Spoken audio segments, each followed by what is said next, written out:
Nga mëshira Allahu Gjeleshanu është që ta lehtëson pendimin.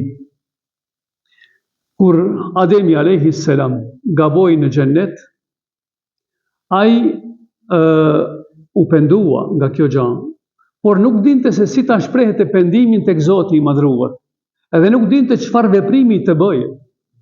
E Allahu Gjeleshanuhu ja tregoi se si t'i kthehet Zoti Gjeleshanuhu, e këtë gjë na tregon Allahu i madhruar në surën Bekare ku thot: "Fatalaqa Adamu min Rabbihi kalimatin fataba alayh." E Ademi alayhi salam pranoi disa fjalë nga Zoti Gjeleshanuhu, fataba alayh, dhe Zoti Gjeleshanuhu ja fali atij.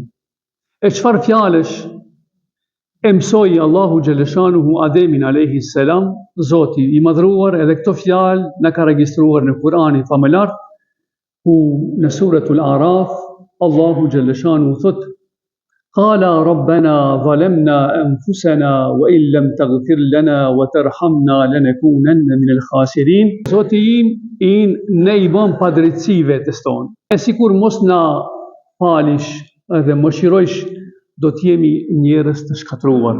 Pra këto fjalë Allahu Gjeleshanu ja mësoi Ademit, por rrjedhimisht nga kjo edhe pejgamberi alayhi salam i ka përdorur dhe na ka porositur neve që këto fjalë të i themi pas çdo mëkati.